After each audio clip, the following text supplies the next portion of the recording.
Hey guys, welcome to Lingua Marina and welcome to Topanga.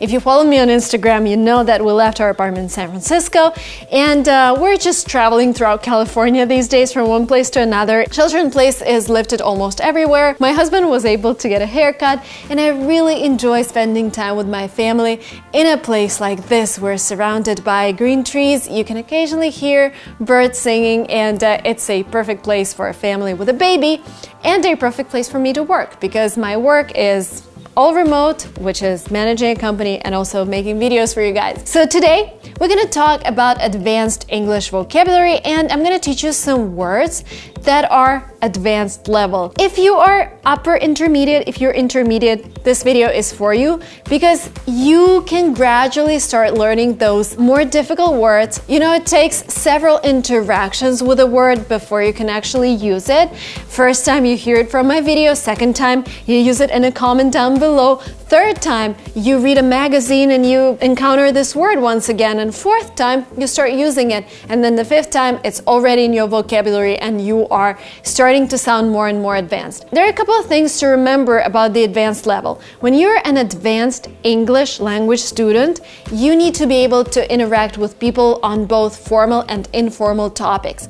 And when we're talking about a formal English, try to read TechCrunch. TechCrunch is my favorite resource for startups. It's not very formal, but still they use a lot of advanced vocabulary because if you're a journalist in English, you want to use the most beautiful words in order to make your language more beautiful. Try reading Vogue in English, try reading Elle in English, whatever you find interesting. All of those magazines, all of those websites are using advanced vocabulary. And the second rule that's also really important, I'm going to give you more than 5 words today, but it's really important to write them down and practice 5 words a day, because otherwise you won't be able to make those words your active vocabulary. And there is passive vocabulary when you just know the word and you encounter it and you might recognize it, but there's also active vocabulary when you see the word, understand it, and also use it in your speech and writing. So I want these words to be in your active vocabulary, and that means you can't learn more than 5 a day. So don't rush yourself, don't push yourself.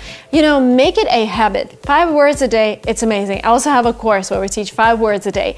You can check it out down in the comments below. Today we're going to talk about several English advanced words. So if you're interested, let's take some time to take out your notebooks or iPads. Oh my God, I love writing with my iPad. Again, if you're following me on Lingua Marina, I was talking about that a lot. That makes me so much more productive. And typing with iPad and writing with it, whatever. So just a couple of advice from student to student because I'm studying investment. Okay, let's do it. Let's do advanced vocabulary. I just love to talk, guys. Okay, advanced vocabulary in English. Let's do it. Word number 1, to confront.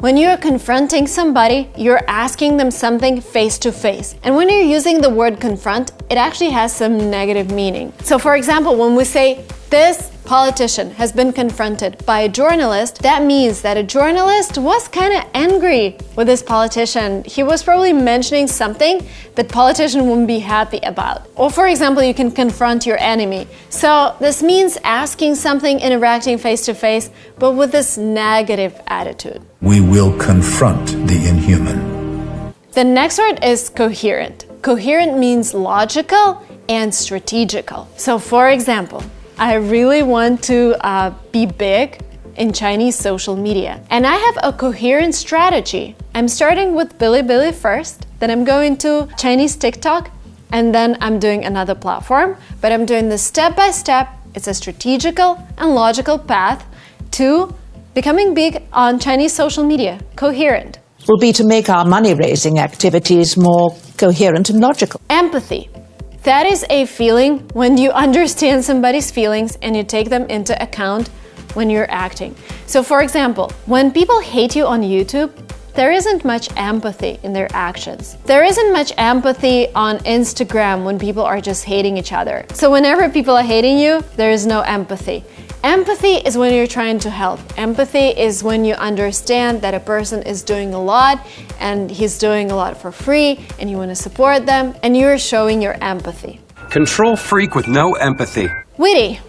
And please pay attention to the way I say this word. It's written witty, and if I taught you British English, I would say witty, because this is the way they say it. In American, we replace T with an R. And the way we say it is witty. Witty.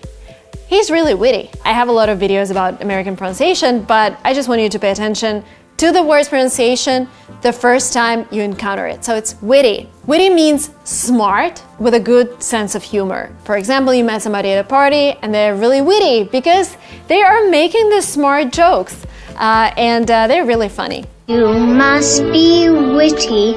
Fabricate. Instead of saying make up, I made this up, this is not true, you can say fabricate. Again, fabricated evidence is something you would see in an article about a crime or whatever. That means that this evidence was made up. It was fake. It was fabricated. So when you make something up in order to protect yourself, in order to confuse somebody, you fabricate something. And I hope you don't do that. We don't fabricate anything. That happens downstream. Inhabitant. A person or an animal who lives in a place and occupies it. So for example, we're in Topanga and it has a lot of inhabitants. We've already seen parrots. We've already seen a lot of different birds.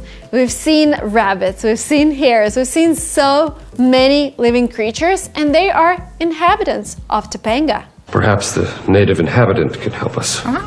To reckon is a synonym to believe, to suppose, to expect. And British people love to use it. I reckon you're coming with us, which means I believe you're coming with us. I reckon that it's gonna rain tomorrow. I think it's gonna rain tomorrow. To reckon just sounds more advanced, and you're totally free to use it when you're talking to your friends, for example. What do you reckon? To rifle. To go through something in search for something. He rifled through his stuff when he was looking for his sock. Rifle. You can actually show it. This is rifle. Rifling through things. And I also wanted to give you some phrasal verbs, because phrasal verbs are used all the time. You cannot translate them verbatim, which means you can't just understand their meaning by translating the first and second part. You just need to learn what they mean. And the first phrasal verb is to ask out. He asked me out on a date. To ask out means to invite on a date, and you can just say he asked me out. That means you're having the first date. You are entering a romantic relationship. He called to ask out Monica. To back down, to withdraw from a position. There was a board of directors and the CEO backed down, which means that the CEO decided to leave the board. You can't just back down. Instead of saying cancel the event, you can say call off the event. A lot of in-person events have been called off in the past months because of COVID, because of shelter in place. But a lot of them are actually coming back. But still, a lot of things are canceled, a lot of things are called off. Call off the wedding.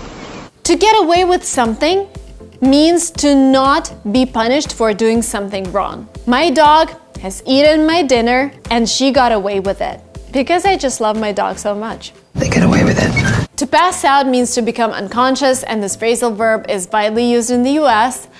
So for example, he was hanging out by the pool in the heat for so long that he passed out and we rushed him to the emergency room. Another word you can say is faint, fainted. Yeah, he needed to be rushed to the emergency room. Be careful this summer, don't overheat, don't pass out. Did I pass out in here? And the last but not the least, turn down, to refuse. So for example, somebody asks you out, remember what it means, and you turn them down because you don't want to enter any new romantic relationships this summer.